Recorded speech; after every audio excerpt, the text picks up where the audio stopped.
There may never be another dawn. I hope so, because I quite like breakfast. It's Legend.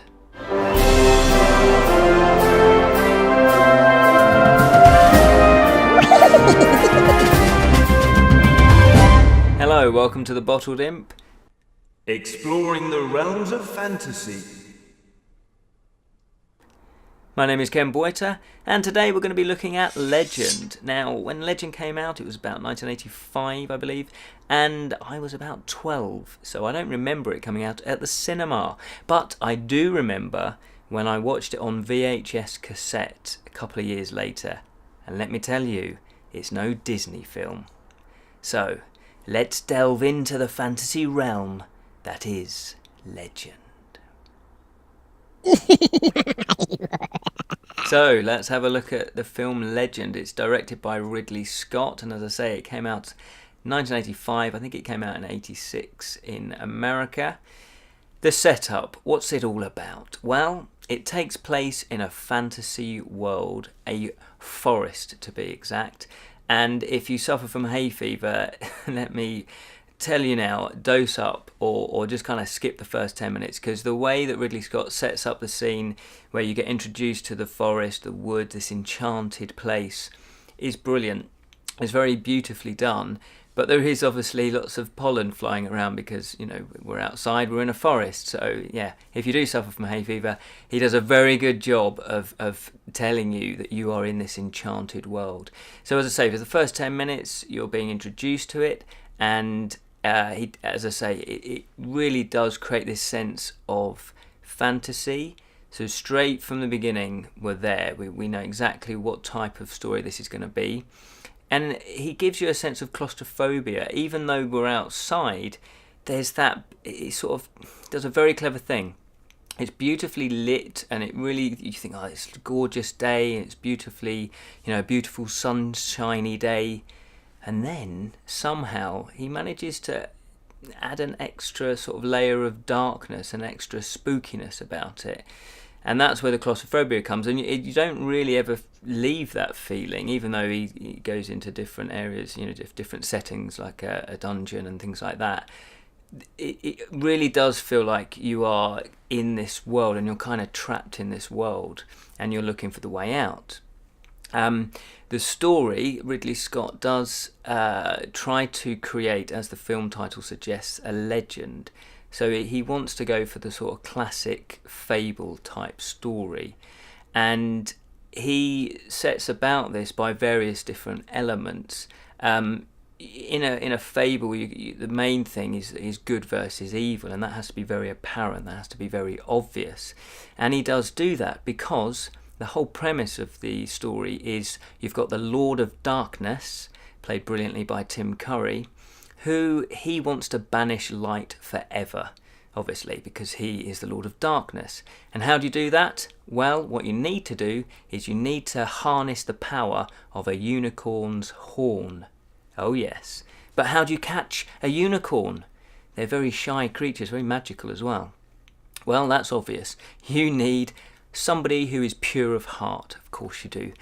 And who better than a princess? So you need to somehow lure a princess to lure the unicorns.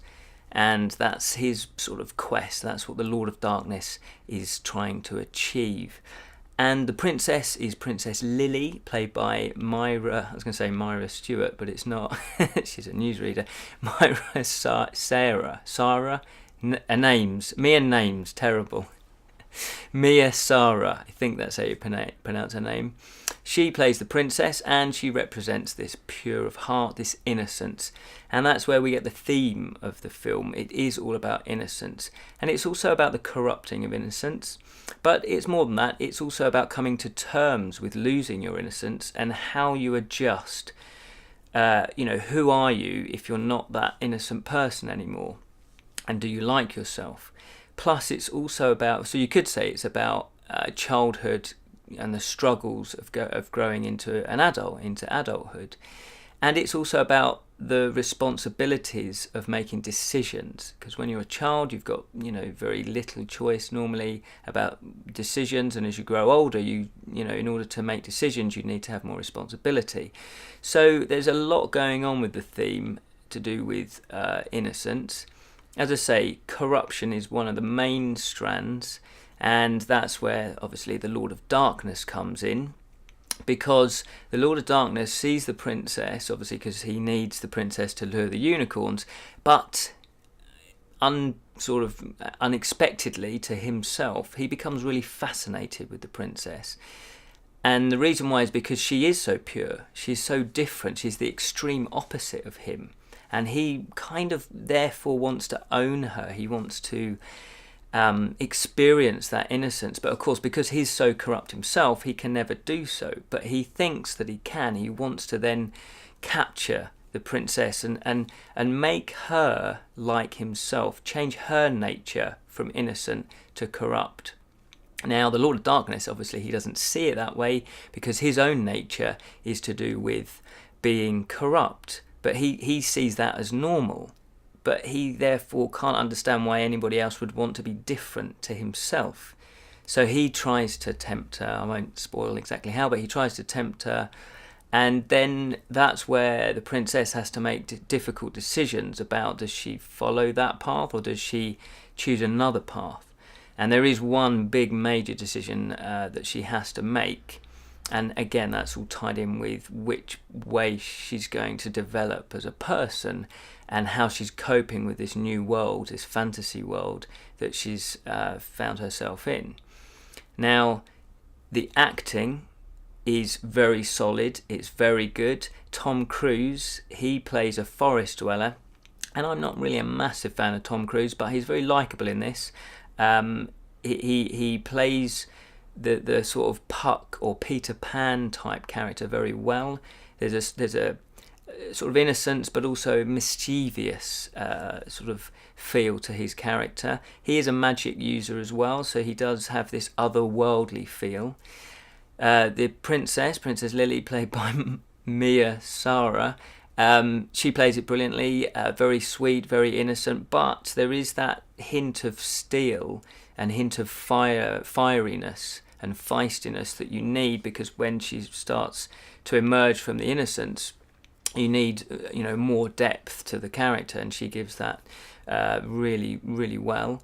And also the supporting cast, they are fantastic. They play various things like the goblins and the elves and the fairies. Really, you can tell they had a lot of fun playing those roles, and all the prosthetics that they use, really nicely done. It's very believable. I think there's very little CGI in it, what special effects there are, it's not cheesy. It still stands up today, even though it was made in 1985. And the unicorns, yes, the unicorns, the way that Ridley Scott films them is beautiful, and he manages to convey, the way he films them, to convey that they are magical. You actually do believe that they are unicorns, because as we all know, unicorns don't really exist, do we? Are you sure? Are you sure? I'm pretty sure. No, maybe they do. I like to think they do. But the way Ridley Scott films them, it really makes you believe that they are real. Which leads us on to the cinematography. Oh, it's so beautifully done, as you'd expect from a Ridley Scott film. The cinematographer was Alex Thompson, so the combination really works well. They've done a beautifully well executed. It's luxurious, it's sumptuous. You really feel like you're in a different world, one of a classic kind of fairy tale. And as for the fantasy, yes, it's high-level fantasy right from the beginning right through to the end. It's fantasy all the way. And because this is like a fable, it has certain qualities that you need in order to make it a classic sort of fairy tale.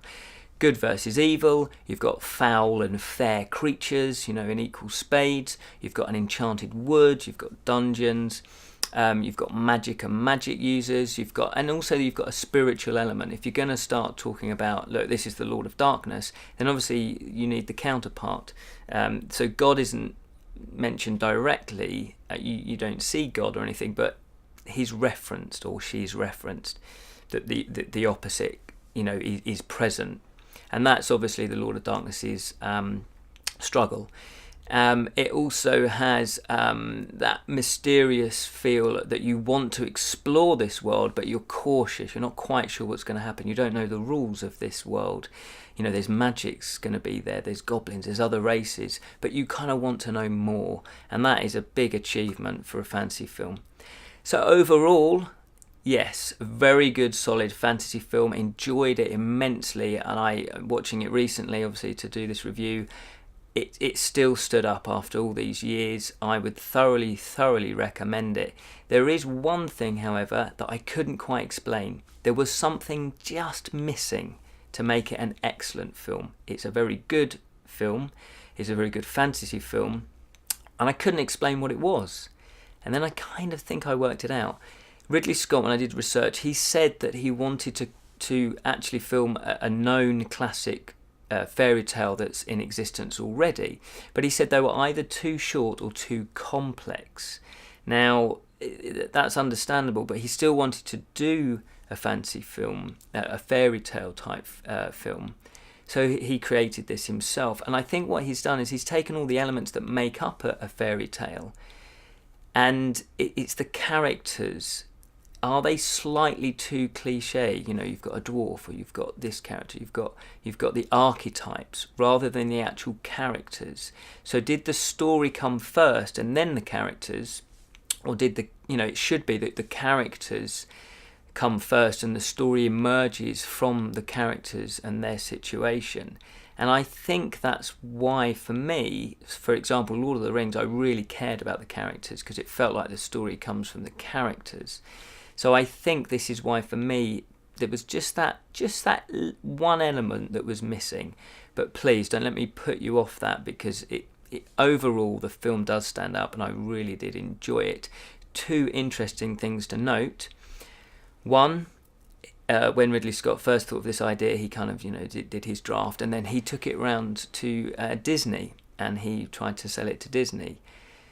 Imagine that. But they turned it down, saying it was a bit too dark, a bit too gritty, and I kind of agree. It wasn't really a Disney film, and I think if it had gone to Disney, I think Ridley Scott would have been constrained in what he could actually achieve. And secondly, it took 5.5 hours for Tim Curry's makeup, the prosthetics, to be done first thing in the morning. Imagine that, 5.5 hours getting all your prosthetics done, and then you've got a day's filming. The iconic legend, Lord of Darkness, with the big horns coming out. Even if you haven't seen this film, you probably will recognise that image. It's very iconic. So the film has gained a cult following, despite it didn't make its money back when it first came out, but it's done tremendously well since. It's got this really good high ranking in any fantasy top 100 fantasy films. I thoroughly recommend it. It's very, very enjoyable. Thank you very much for watching. Hopefully you enjoyed that review of Legend. Check it out. Let me know what you think about it. Leave comments, etc., etc. I'm really enjoying replying. So we've had some comments, yay, which is always good, on various topics that we've covered so far. Really enjoyed replying to those and interacting with you guys. It's brilliant to know that there are other people out there, it's not just me, that like fantasy. So yeah, as I say, we're on Facebook. We do tweeting and all of that social media thing. Check us out. Until next time, thank you for watching The Bottled Imp.